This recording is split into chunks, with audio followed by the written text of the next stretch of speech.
Welcome to a place of quiet listening and restful ease, a space where calm unfolds naturally and sleep approaches gently. My name is Edward, and it is with genuine gratitude that I will serve as your guide this evening. Tonight's tale marks the opening chapter of a three-part journey that unfolds aboard a graceful sailing vessel drifting along the sunlit coast of Lyra, a land once known by another name but renamed in more recent years.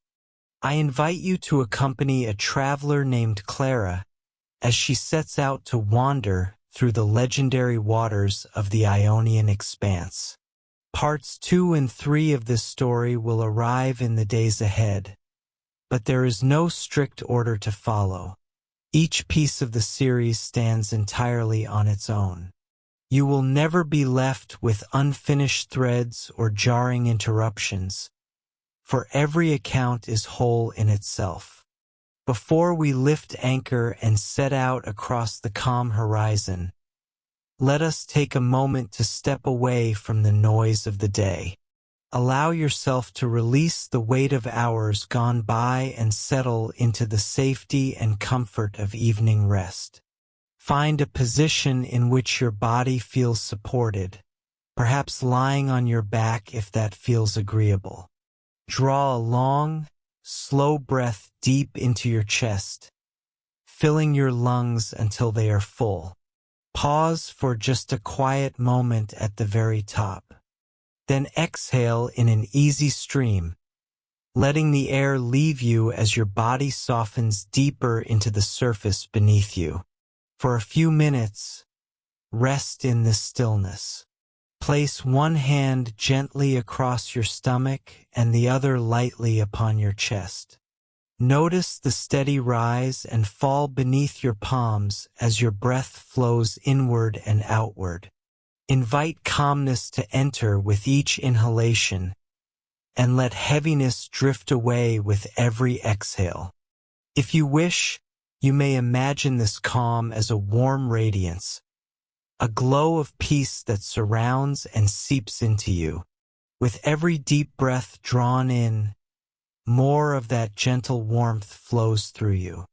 With every breath released, tension and unease of any kind, whether they belong to the body or to the mind, melt away. This warmth and quiet strength fill you more and more until your very cells seem infused with tranquility. Your chest and stomach, where your hands rest, are filled with steady warmth and reassurance. In this sanctuary that is entirely your own, you are safe, you are held, and you are at peace. Now, while you continue to breathe softly and let yourself sink into ease, let us step beside Clara as she finds herself in a coastal settlement. This is where her adventure opens. Clara was weary and overheated, her travel bag pressed uncomfortably against her shoulders, heavy from the long trip. She had just stepped off an overnight bus that had carried her down from the bustle of the capital to a port town in the southern stretch of Lyra. It was the kind of town she had seen described in postcards: colorful shops and open-air cafes, the smell of salt in the air, the rhythm of life slower than in the cities. Yet here, along the main waterfront, there was no sandy beach to speak of. Instead, the shoreline was dedicated to the harbor, where boats were moored close together, swaying slightly on the tide. People walked lazily along the edges of the water, their footsteps unhurried as they paused to peek into elegant boutiques or to sip chilled drinks at little seaside cafes. Their easy relaxation stood in sharp contrast to Clara's state. Her muscles ached from the long journey, and the humid air pressed against her skin like a stifling blanket. Yet even through her exhaustion, she could not ignore the charm of the place. Following a wide stone path that curved gently beside the water, she admired the vessels tied to the docks. There were boats of many shapes, though she noticed with delight that several were wooden sailing craft, polished to a shine. Their tall masts rose high against the flawless sky, and the sparkling turquoise of the bay danced with sunlight around them. The vivid colors stirred something in her, softening her fatigue for a moment. A sudden breeze drifted across the water and brushed against her, lifting the hair from her damp forehead and cooling her flushed neck. Clara sighed with grateful relief. Just then, her eyes caught sight of what she had been searching for. A wooden sailboat fitted not only with proud sails but also a sturdy engine. From its stern hung a neatly painted sign bearing the name of the small company with which she had booked her passage. For the next 3.5 days, this vessel would carry a dozen travelers like her along the rugged and storied coastline. They were anchored now within a broad bay at the southern edge of the Ionian Sea, the very stretch of water known from ancient legend, the stage of epics and myths from the Odyssey to the tales of Troy. Clara pulled her bag and suitcase to the narrow gangway where a tall, barefooted man introduced himself as the captain. His greeting was warm, and he politely asked her to remove her shoes, placing them in a wooden box labeled for that purpose. As soon as she stepped barefoot onto the deck, she felt a sense of freedom. The sun-warmed wood beneath her feet seemed solid and welcoming, and she found herself beginning to let go of tension. Leaving her luggage where directed, she wandered forward to explore the vessel. It was neither overly small nor grandly large, but wide and comfortable, broader than the sleek racing yachts she had sometimes seen. A tall mast rose overhead, though she understood most of their journey would be under the quiet hum of the motor. At the stern where she had entered, a long wooden table stretched across the deck, surrounded by benches and chairs. Enough, she judged, for the group of 12. A canvas canopy shielded the table from the blazing sun. Just beyond it, the main cabin took up the center of the boat, with narrow side paths leading forward to the bow. Clara moved carefully along one walkway, fingers brushing the railing. The boat rocked gently beneath her. The sunlit boards radiated heat, almost hot beneath her feet, though never uncomfortably so. The air carried the dry, sweet scent of sun-warmed wood. The bow was wide and open, furnished with long cushions spread across a low cabin roof, inviting rest. Looking down into the bright turquoise bay, Clara caught a flicker of movement. She leaned closer and her eyes widened in astonishment. 2 enormous sea turtles swam in unison, diving and rising in a slow dance of playful grace. Their vast shells glistened as the water slid over them. For creatures so large and ungainly on land, their movements were astonishingly fluid and beautiful. Within moments, they vanished again into the depths, but Clara remained transfixed. To see such majestic animals at the very start of her voyage felt like a blessing, a sign that her journey would be a fortunate one. She smiled to herself, her earlier weariness beginning to dissolve. Settling onto one of the deck cushions, she gazed at the hills that framed the bay and at the water stretching toward the open sea. A little later, the captain directed her to carry her belongings below deck. She followed a short staircase down into the cabin, where a small lounge with high windows adjoined a compact galley kitchen. A narrow corridor led to the sleeping quarters. Her cabin was at the rear, simple but inviting. A broad bed took up much of the space, with cabinets for her belongings and a private bathroom attached.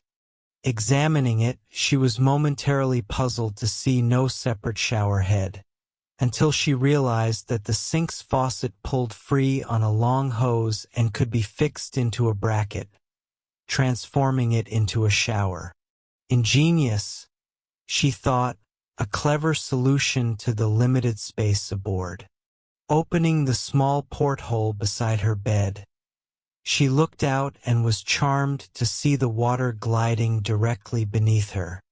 Its shifting hues, aqua, turquoise, deep cobalt, shimmered as the boat's shadow danced upon the surface. Just then the engine sputtered to life, and the water began to churn with motion.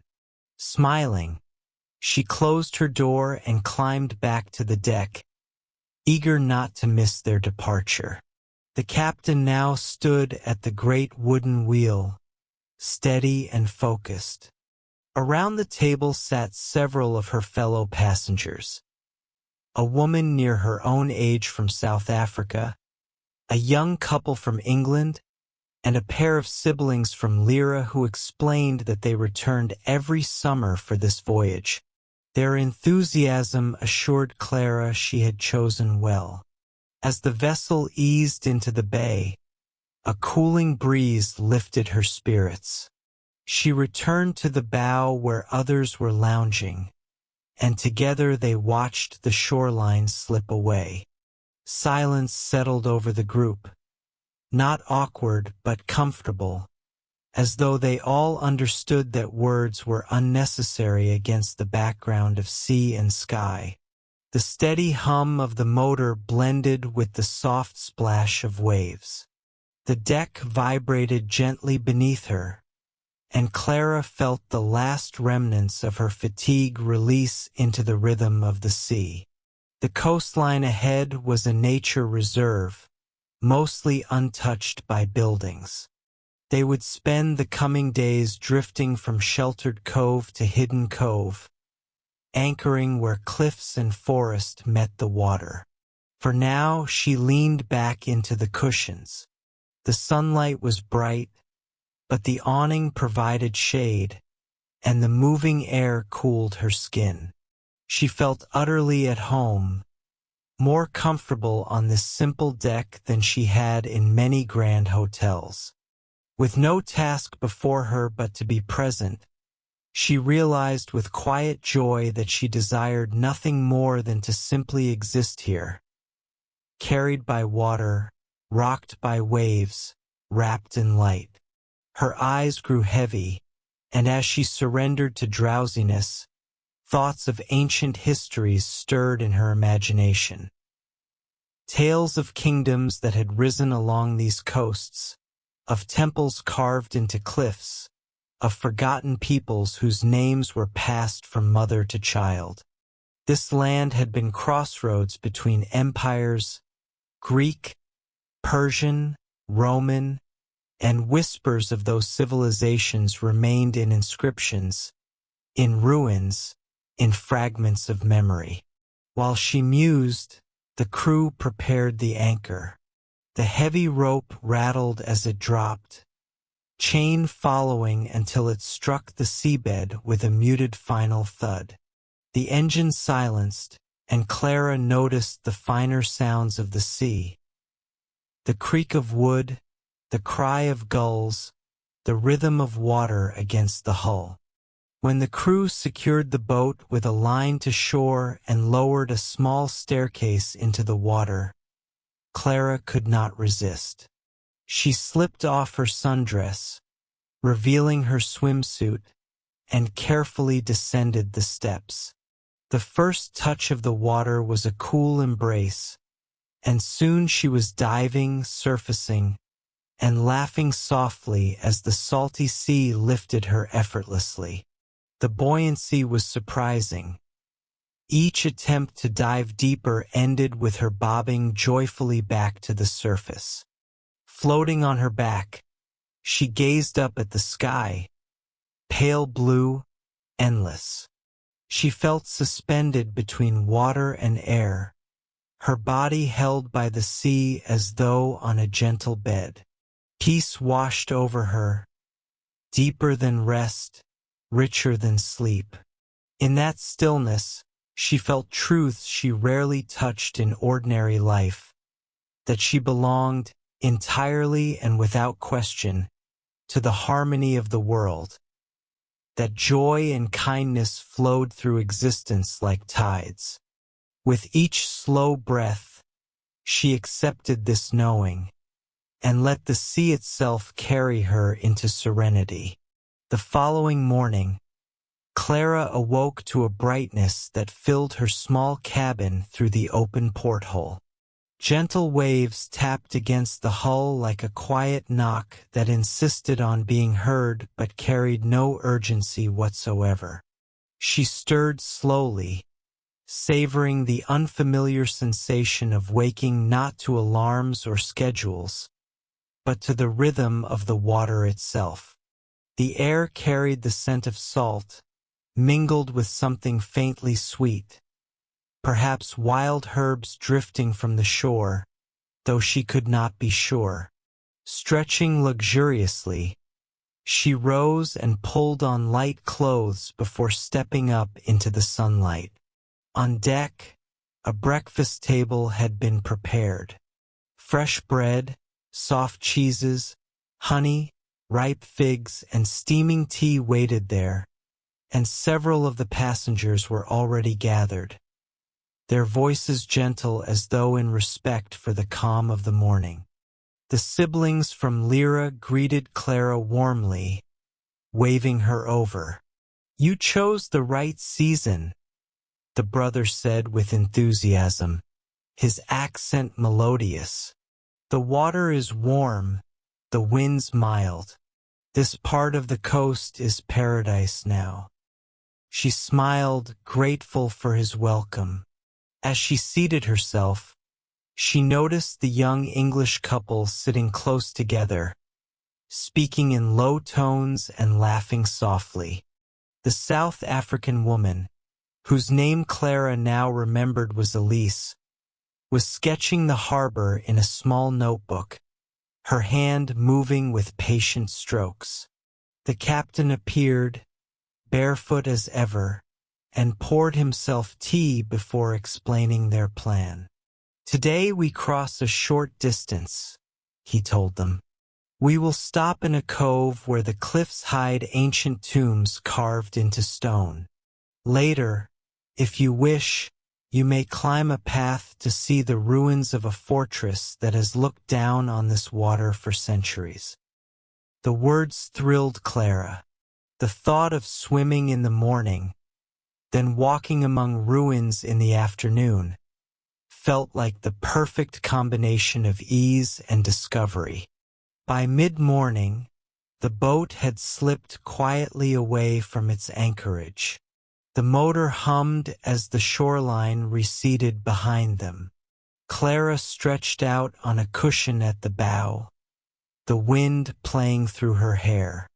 She watched seabirds swoop low, their wings almost brushing the water before they lifted again.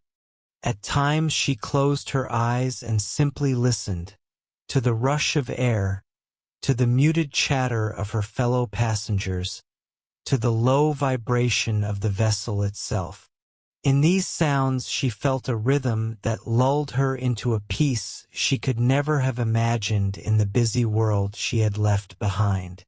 After about an hour, the captain slowed the boat and steered it into a narrow inlet. The cliffs rose steeply on either side, pale stone shimmering golden in the light. Clara leaned forward eagerly.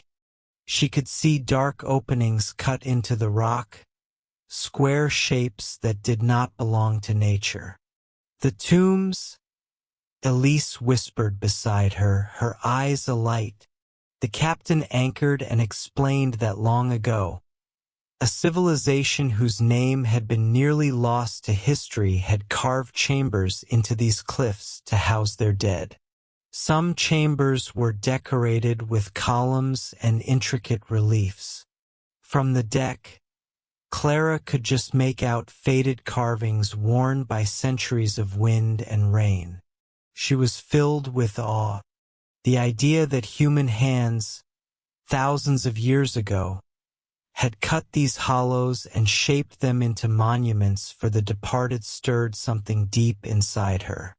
Time seemed to collapse in that instant, and she felt connected across the centuries to people she would never know, yet who had walked, loved, and grieved in this very place. Later, when the boat anchored securely, the passengers prepared to swim. Clara descended the little staircase once more and let the sea embrace her. The water was a startling clarity, so clear she could see fish darting among the rocks far below. She floated easily, gazing up at the sheer cliffs, marveling at the silent tombs above her head. It struck her as extraordinary to float in water warmed by the sun while ancient resting places kept watch from the heights. The coexistence of life and memory seemed almost sacred. When she climbed back on board, the captain announced that after lunch, those who wished could climb a trail leading to the fortress ruins. Clara did not hesitate. She longed to see them. The climb was steep but not long. Clara joined Elise and the siblings, while the English couple preferred to linger on the boat. The path twisted upward through scrub and fragrant herbs. The smell of thyme and sage filled the air each time they brushed against the plants. At the top, the fortress revealed itself. Only fragments of walls remained, stones weathered but still proud. From here, the view stretched endlessly. Blue sea on one side, rolling hills on the other. Clara stood at the crumbling wall and felt the wind rush against her face. The sibling sister spoke quietly. "Our grandparents brought us here as children. They told us stories of battles fought for this land, of kingdoms rising and falling. Every stone has memory." Clara placed her hand on the sun-warmed rock. She felt no battle in it now, only peace. The sea stretched out vast and calm, as if time itself had softened all that once was violent. That evening, back on the boat, the passengers gathered at the long table. The captain had prepared grilled fish caught that very day, seasoned with lemon and herbs. Lanterns swung gently above them, casting a golden glow across faces that now felt less like strangers. They shared stories as they ate. Elise spoke of her travels across Africa. The young couple described the city they had just left behind, bustling and gray compared to this paradise. The siblings told tales of childhood summers on these waters. When it was Clara's turn, she hesitated, then confessed how she had come here seeking rest after months of strain. Months filled with work and obligations that left her weary. She spoke softly, yet the others listened with kindness. And in their company, she felt understood without need for explanation. The night deepened, and above them the stars scattered brilliantly. The boat rocked gently, and laughter mingled with the sound of the sea.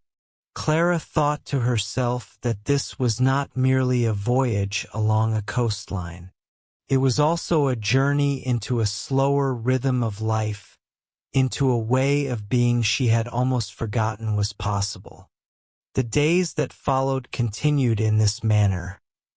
Mornings of quiet departures, afternoons of swimming in hidden bays, evenings of shared meals and gentle conversation.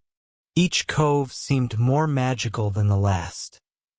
One with a cave whose walls glittered with crystals, another where wild goats appeared on the cliffs, silhouetted against the sky. Clara kept discovering new layers of herself. With every hour on the water, she shed more of the restless energy that had clung to her. She felt as though the sea itself was teaching her to breathe, to wait, to savor. One afternoon, lying back on the bow, she realized she no longer measured the day by hours. Instead, she measured it by moments. The arc of a dolphin leaping in the distance, the taste of honey on warm bread, the sound of the wind filling the sails when the captain chose to cut the motor and let the boat glide silently. And in that silence, she felt herself gliding too, carried toward something she could not yet name but already trusted. The third evening of the voyage began with a sky so clear that Clara could hardly believe a single cloud could ever disturb it. The sun had set in a blaze of crimson and violet, and one by one the stars had appeared, sharp and brilliant. The passengers lingered late at the table, lanterns glowing around them, voices hushed as though not to disturb the grandeur above. Clara leaned back against the wooden bench, her eyes drifting from the constellations to the silhouettes of her companions. There was Elise, sketchbook closed at last, the English couple holding hands across the table, the siblings laughing softly at some remembered family story. All seemed wrapped in an atmosphere of trust, as though these days on the sea had woven invisible threads among them. When she finally returned to her cabin, Clara fell easily into sleep, lulled by the steady rocking of the boat. But sometime in the depths of the night, she woke suddenly. The air felt different, heavy, restless. The boat shifted beneath her with a sharper motion than before. Through the porthole she glimpsed darkness, not the calm velvet of a starry sky, but a deeper, shifting black. Wind howled faintly through the rigging. She heard the captain's firm voice above, giving quiet instructions. Pulling a shawl around her shoulders, Clara climbed up to the deck. The scene startled her. Clouds had swallowed the stars, and the sea had grown choppy, waves rising higher with every passing moment. Lanterns swung violently, their light dancing across faces taut with concentration.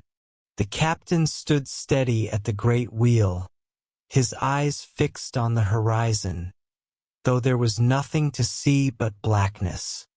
Crew members moved quickly, securing ropes, lowering sails, preparing for what was clearly coming. "Return below, it will be safer there," one of the crew urged Clara kindly. But she shook her head, drawn by something more powerful than fear. She wrapped her arms around a railing and braced herself as the first real gust struck. The wind roared suddenly, whipping hair across her face. Rain began as a scatter of drops. Then in seconds thick sheets poured down. The sea heaved, throwing the boat from side to side. Passengers clung to whatever they could grasp. The English couple vanished below. Elise pressed herself near the mast, eyes wide but steady. The siblings exchanged glances that showed both worry and excitement, as though they had known such storms before. Clara felt her heart race, yet she did not retreat. The water stung her face. Her clothes clung to her skin. But deep inside she discovered an odd exhilaration. She realized she was not powerless here. She was part of something vast. The storm did not come to destroy her, but to remind her of the immensity of nature, of the pulse of life itself. The captain's voice carried above the chaos.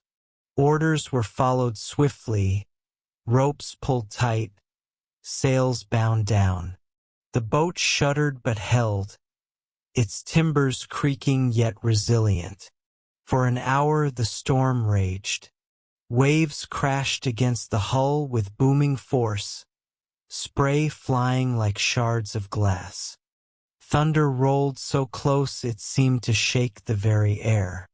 Lightning split the sky, revealing for a heartbeat the white fury of the sea. In those flashes Clara glimpsed her companions.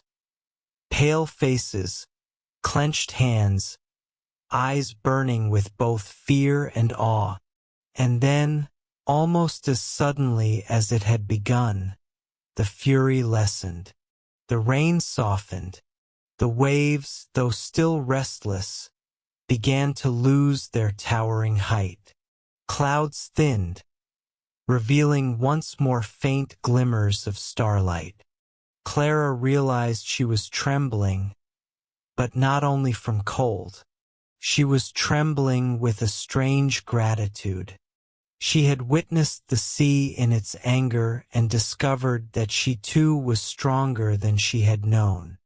The captain steadied the wheel one final time, then allowed himself a deep breath. His voice, calm but tired, reached them. The storm has passed. She has tested us, and we endure. By dawn the next morning, the world had transformed again. The sea lay smooth, the sky washed clean into pale blue.